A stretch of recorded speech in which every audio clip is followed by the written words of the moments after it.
नमस्कार, आदाब, सत श्री अकाल to all the aspirants of JEE and advance. This is Akashdeep Singh. Welcome back to our revision through question series. तो जिस तरीके से लास्ट वीडियो में हमने आपको वादा किया था, उस वादे के मुताबिक हम इस वीडियो में आपके लिए लाए हैं क्लास 12 का एक मोस्ट इंपॉर्टेंट टॉपिक। जी हाँ, हम बात कर रहे हैं डेफिनेट इंटीग्रेशन की, और डेफिनेट इंटीग्रेशन में आने वाले the most important topic area bounded between two और मोर कर्व्स की। तो चलिए आगे चलते हैं और इस इंपॉर्टेंट टॉपिक से रिलेटेड थ्योरी को डिस्कस करते हैं और जी एडवांस में आए हुए कुछ इंपॉर्टेंट क्वेश्चंस को अगले 10 से 15 मिनटों में मिलकर सॉल्व करते हैं। तो चलिए आगे चलते हैं और डिस्कस करते हैं जी एडवांस 2017 में आए हुए एक एमएसक्यू क्वेश्चंस, मतलब जो जवाब है वो एक या एक से ज्यादा भी हो सकते हैं। अब ये क्वेश्चन आपको क्या कहता है, आप इसे पॉज करके पढ़ सकते हैं, लेकिन हम इसे थोड़ा जल्दी से सॉल्व करते हैं। क्या कहता है, if the line x equal to alpha divides this region capital R into two equal parts, तब वो अल्फा ए और बी में से क्या सेटिस्फाई करेगा, और वो अल्फा इन दोनों कंडीशंस में से किस कंडीशन में सेटिस्फाई करेगा। अब कैसे सॉल्व करेंगे हम? अरे जनाब, वैसे ही जैसे लास्ट लेक्चर में किया था, मिलके 3 कदम लेंगे हम और पक्का जीतेंगे हम। तो उसमें सबसे पहला कदम, सबसे पहला स्टेप निकल के आता है कि आप उस रीजन आर को ड्रॉ कीजिए और arbitrarily x equal to alpha line को, जो कि y एक्सिस के पैरेलल आएगी, उसे यहां पे बीच में रख दीजिए। आपके पास डायग्राम कुछ ऐसा बनेगा। अब स्टेप 2 में हमें क्या करना है, जो हमें कंडीशन दी हुई है बिल्कुल वैसे ही काम करना है। हमने एक्चुअली में 0 टू अल्फा के बीच में ये जो एरिया बाउंड हो रहा है इन दोनों कर्व्स के बीच में, इसे हाफ बनाना है इस पूरे के पूरे एरिया से। तो 0 टू अल्फा में ये वाला एरिया कैसे आएगा, कुछ इस तरह से इंडिकेशन से आएगा कि आप x minus x cube indication कर दीजिए 0 टू अल्फा में, तो आपको ये एरिया मिलेगा। अब हमें क्या करना है, इसे हाफ बनाना है इस पूरे एरिया के। तो हाफ कर दिया इस पूरे एरिया के, और ये एरिया बड़े आराम से x minus x cube indication 0 to 1 से निकल आएगा। अब आप जब इसे इवेलुएट करेंगे, तब लेफ्ट हैंड साइड में आपके पास क्या आएगा, x square by 2 minus x की 4 बाय 4। अल्फा पुट करेंगे तो आपके पास आएगा alpha square by 2 minus alpha की 4 अपॉन 4। जब आप इसे इवेलुएट करेंगे, ये अंदर से चीज निकल के आएगी 1 बाय 4, 1 बाय 2 करके ये चीज हो जाएगी 1 बाय 8।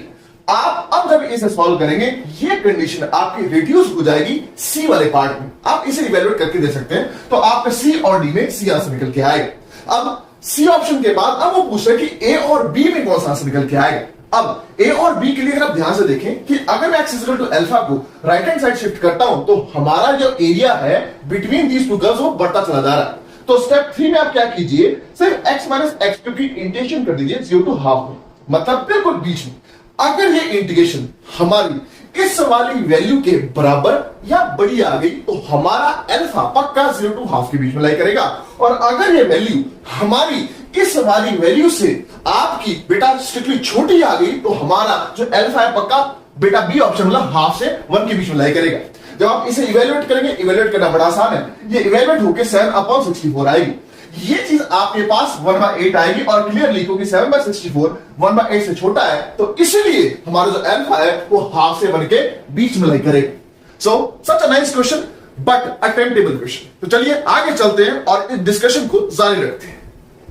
तो चलिए आगे चलते हैं और जेईई एडवांस 2018 में आए हुए एक इंटीरियर टाइप क्वेश्चन को मिलकर सॉल्व करते हैं। एक बड़ा ही आसान क्वेश्चन है, आप वीडियो को पॉज करके इस क्वेश्चन को आराम से पढ़ सकते हैं। हम आपके लिए इस क्वेश्चन को थोड़ा तेजी से पढ़ते हैं। वो क्या कहता है, A farmer F1 has a land in the shape of a triangle with vertices at PQR. From this land, a neighboring farmer F2 takes away the region which lies between the side PQ and the curve of the farm y is equal to x पर n, जहां पे n 1 से बढ़ा दिया हुआ। If the area of the region taken away from the by the farmer F2 is exactly 30% of the area triangle PQR, तब आपने small n को इवेल्युएट करना। कैसे इवेल्युएट करना है, सिंपल 3 स्टेप्स के अंदर। सबसे पहला स्टेप जो आपको दिया हुआ है, आप उस रीजन आर को ड्रॉ कीजिए। PQR आपके सामने है, और आपको क्या कहा गया है, जो F2 फार्मर है उसने उस F1 फार्मर के लैंड का 30% एरिया निकाल लिया, और वो 30% ये शेडेड पोर्शन। अब ये इसको इवेल्युएट करने के बाद, इसे ड्रॉ करने के बाद आप स्टेप 2 पे चलिए और जो कंडीशन दी है उसके हिसाब से इसे इवेल्युएट कीजिए। वो क्या कहता है, जो शेडेड पोर्शन है, ये पोर्शन वो एक्चुअली हो चुका है आपका 30% ऑफ एरिया ट्रायंगल PQR। अब शेडेड पोर्शन निकालना बड़ा आसान है। अगर ये वाली line y equal to x है, ये वाली curve y equal to x की पावर n है, तो ये शेडेड पोर्शन इस तरह से आएगा, और ट्रायंगल PQR का जो एरिया है, क्योंकि वो 1 आएगा, उसका 30% ऐसे आएगा। स्टेप 3 में सिंपल कंप्यूटेशन करेंगे तो आपको ये वाली चीज ये मिल जाएगी, और ये चीज वो हो जाएगी। जब आप इसे इवेल्युएट करेंगे, इसे उस साइड ले आएंगे, उसको इस साइड ले आएंगे, तो आपके पास 1/n+1 1/5 आ जाएगा, और n हमारे पास सिंपली 4 निकल आएगा। Such an easy question. तो चलिए आगे चलते हैं और इसे और बेहतर क्वेश्चन को मिलकर डिस्कस करते हैं।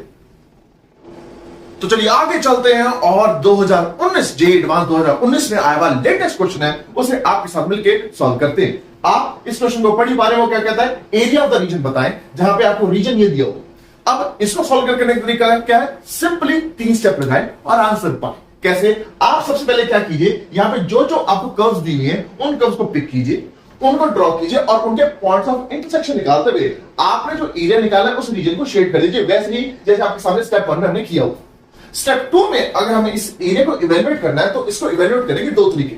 पहला रिस्पेक्ट टू एक्स इंटीग्रेट, दूसरा रिस्पेक्ट टू वाई इंटीग्रेट। हम यहां पे रिस्पेक्ट टू वाई इंटीग्रेट करेंगे क्योंकि अगर आपने इस रिस्पेक्ट टू एक्स इंटीग्रेट किया तो वो 2 हिस्सों में टूटेगा और क्वेश्चन को काफी लंबा ले जाएगा।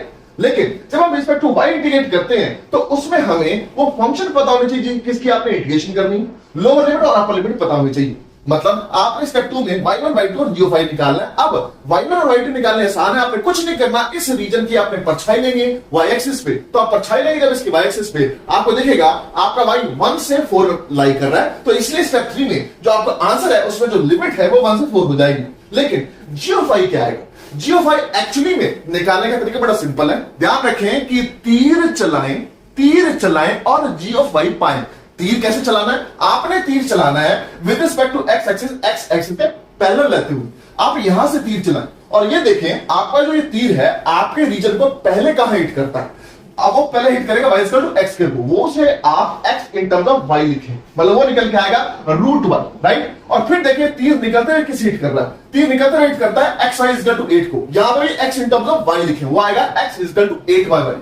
और 8y और √y का जो डिफरेंस है वो आपका g of y आएगा, जिसकी इंटीग्रेशन हमें स्टेप 3 में हमारा इस रीजन का एरिया देगी। जब आप स्टेप 3 में इसे इंटीग्रेट करेंगे ये चीज आपके पास आएगी। इंटीग्रेट करने के बाद 8 times log y minus 2/3 into y के बाद 3/2 और 1 से 4 की इंटीग्रेशन हो जाएगी। जब आप इसे इंटीग्रेट करेंगे तो आपका जवाब ऑप्शन नंबर सी निकल के आएगा। Such a nice question, such a nice steps. तो चलिए बेटा आगे चलते हैं और एक बेहतर बात को मिलकर डिस्कस करते हैं। So dear students, we positively hope कि आपको लेक्चर पसंद आया होगा। तो अगर आपको लेक्चर पसंद आया तो आप प्लीज इस वीडियो को लाइक कीजिए, चैनल को सब्सक्राइब कीजिए, बेल आइकन को प्रेस कीजिए ताकि कभी भी हमारी कोई नई वीडियो आए तो आप तक नोटिफिकेशन बिल्कुल जल्दी पहुंच जाए।